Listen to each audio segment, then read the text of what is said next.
এই স্কুলের সঙ্গে আমার যে যোগাযোগ সেটা আগাগোড়াই ছিল, এখনো আছে। এর আগেও আরেকটা পুনর্মিলনী হয়েছিল, সেখানেও আমি উপস্থিত হয়েছিলাম। আমরা স্কুলের টিচারদেরকে যে পরিমাণে ভয় করতাম বা যেভাবে মেনে চলতাম, জানি না এখনকার ছেলেমেয়েরা সেটা করে কিনা। এই স্কুলে দুইজন না, আমি মনে করি এই স্কুল অন্তত শত শত কৃতি ছাত্র তৈরি করেছে, শত শত। বহু ডাক্তার, ইঞ্জিনিয়ার, প্রশাসক, শিক্ষক, বৈজ্ঞানিক এই স্কুল থেকে বের হয়েছে। একটা গ্রামের স্কুল, কিন্তু এই স্কুল থেকে যারা বেরিয়েছে তারা বিভিন্ন স্থানে অত্যন্ত সুনামের সঙ্গে কাজ করে যাচ্ছে। এটা স্কুলের জন্য এবং স্কুলের একজন প্রাক্তন ছাত্র হিসাবে আমার জন্য অত্যন্ত গর্বের বিষয় বলে আমি মনে করি। আমি আমার ছাত্র জীবন শেষ করার পরে চাকরি জীবন শুরু করেছিলাম বাংলাদেশ পাবলিক সার্ভিস কমিশনের সচিব হিসাবে। এরপর আমি পরপর 3টে মন্ত্রণালয়ের সচিব হিসেবে কাজ করেছি এবং আল্লাহ মেহেরবানিতে বাংলাদেশের গুরুত্বপূর্ণ জায়গায় কোনোটাই আর বাদ যায়নি, কারণ বঙ্গভবনেও আমি সচিব হিসাবে কাজ করেছি, প্রধান সামরিক আইন কর্মকর্তার কার্যালয়েও আমি চাকরি করেছি। অর্থাৎ গুরুত্বপূর্ণ যে জিনিসগুলো জায়গাগুলো আছে রাষ্ট্রের সবগুলোতেই চাকরি করার অভিজ্ঞতা আমার হয়েছে।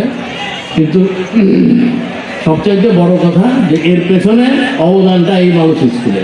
আর সেই আমাদের শিক্ষা কিন্তু এখনকার মতো তো আরামদায়ক ছিল না, এই পাকা রাস্তা ছিল না, রিক্সায় চড়ে আমরা স্কুলে আসতে পারতাম না।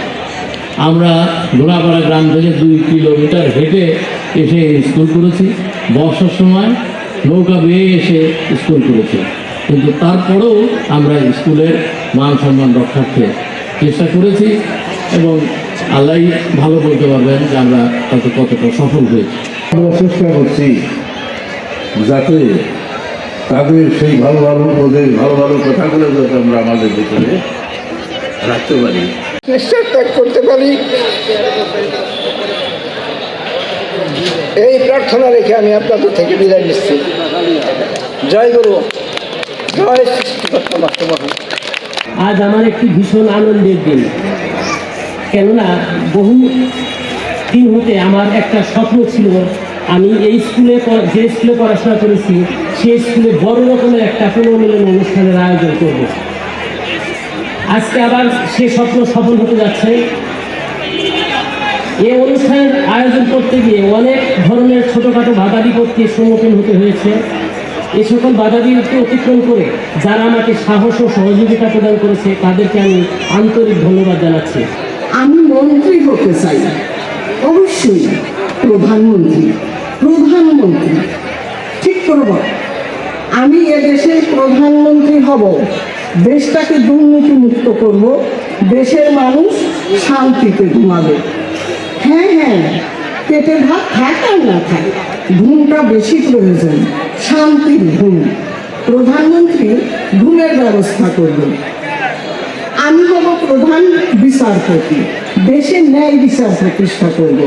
খাঁটি কথা, এটাই বলে মন্ত্রীর মাথা।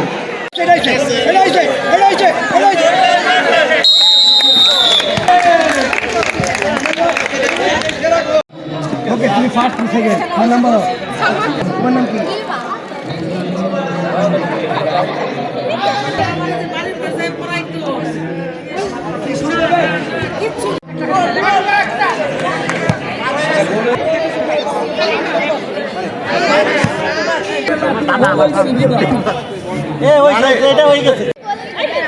দাঁড়াও।